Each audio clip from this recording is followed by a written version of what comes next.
कोर्टामध्ये कोणत्या 10 महत्त्वाच्या चुका टाळल्या पाहिजेत म्हणजे आपलं नुकसान होणार नाही याबद्दल आज आपण बोलणार आहोत. नमस्कार, मी आपला वकील मित्र ॲडव्होकेट कैलास नाईक. कायद्याचे म्हणजेच तुमच्या फायद्याचे बोलूया तुमच्या हक्काच्या कोर्ट कचेरी या यूट्यूब चॅनलवर. तर पहिली चूक जी आहे ती महत्त्वाची चूक म्हणजे जेव्हा आपल्याला न्यायालयाचं एखादं समन्स किंवा नोटीस येते तर त्याकडे आपण दुर्लक्ष करू नका. ती नोटीस घेण्यास टाळाटाळ करू नका. कारण आपण जर ती नोटीस घेण्यास नकार दिला तर जनरल क्लॉजेस ॲक्टच्या कलम जे आहे 27 त्याच्याप्रमाणे ते ॲज गुड ॲज सर्वड असं समजलं जातं, म्हणजे ते आपल्याला बजावलेले आहे असं समजलं जातं जर आपण ती नोटीस घेण्यास नकार दिला तर. जर रजिस्टर पोस्टानं आपल्याला नोटीस आलेली असेल तर आणि बेलिफामार्फत आलेले असेल आणि बेलिफाने जर शेरा मारला की नोटीस घेण्यास नकार दिला, समक्ष भेटले पण नोटीस घेण्यास नकार दिला तर ती आपल्याला बजावले असं समजलं जातं. त्यामुळे जेव्हा आपल्याला एखादी समन्स किंवा नोटीस येते तर ती स्वीकारून आपण त्याचं योग्य त्या पद्धतीनं उत्तर दिलं पाहिजे. न्यायालयाची नोटीस असेल तर न्यायालयामध्ये आपलं म्हणणं मांडलं पाहिजे आणि जर वकिलांची नोटीस असेल तर आपल्याला त्या वकिलाच्या नोटिशीला आपलं म्हणणं प्रतिउत्तराद्वारे आपण पाठवू शकतो. तर ही एक महत्त्वाची जी आहे ती चूक आहे जी आपण नेहमी करतो की मी नोटीसच घेत नाही, काय व्हायचं ते होऊ दे.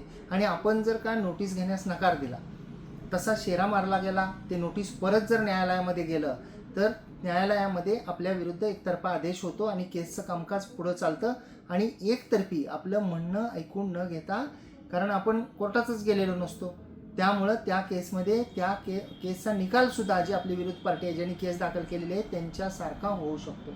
मग नंतर आपल्याला तो आदेश रद्द करण्यासाठी वरिष्ठ न्यायालयामध्ये अपील दाखल करावं लागतं आणि त्याचे बरेचसे त्याला फाटे फुटतात त्या विषयाला.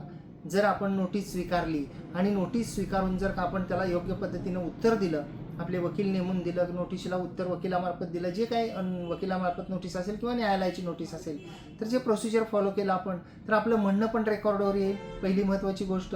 आणि जर समोरच्या व्यक्तीची केस खोटी असेल, आपण आपली म्हणणं आपली कागदपत्र न्यायालयामध्ये जर मांडली तर त्या केसमध्ये आपल्याला यशसुद्धा मिळू शकेल. परंतु केवळ आपल्या नोटीस नाकारण्यामुळं किंवा नोटीस घेऊन कोर्टामध्ये न जाण्यामुळं बरेचसे जण काय करतात की नोटीस घेतात आणि न्यायालयामध्ये हजरच राहत नाहीत.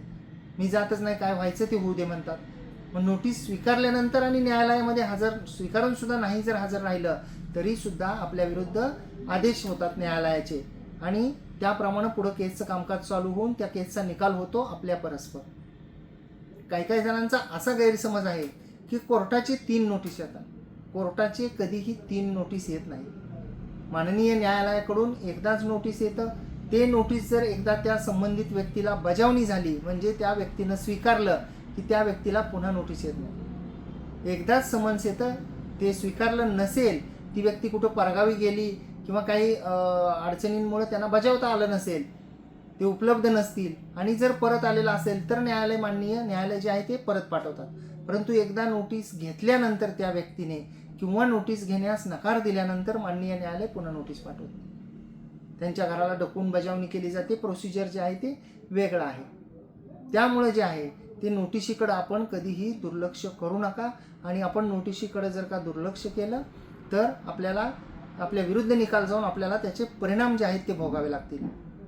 ज्या आपण एक 10 चुकांच्या संदर्भामध्ये बोलणार आहोत आणि न्यायालयामध्ये कोणत्या 10 चुका करू नये याच्या सिरीजमधला हा पहिला व्हिडिओ होता. दुसऱ्या व्हिडिओसाठी आपण जर अद्याप कोर्ट कचेरी या यूट्यूब चॅनलला सबस्क्राईब केलेलं नसेल तर सबस्क्राईब जरूर करा. बाजूचं बेल आयकॉनचं बटन दाबा म्हणजे व्हिडिओचे नोटिफिकेशन आपल्यापर्यंत येतील आणि आम्ही व्हिडिओ पोस्ट केला हे आपल्याला समजेल.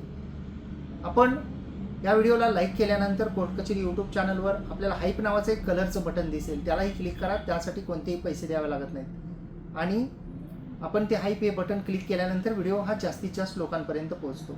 आपण जर हा व्हिडिओ फेसबुक इंस्टाग्रामवर पाहत असाल, अद्याप जर का आपण आमच्या फेसबुक आणि इंस्टाग्रामच्या प्रोफाईल्स आणि पेजेसला फॉलो केलेलं नसेल तर फॉलो जरूर करा आणि त्या ठिकाणी सुद्धा या व्हिडिओला लाईक आणि शेअर करा म्हणजे ही माहिती सर्वांपर्यंत पोहोचेल. धन्यवाद.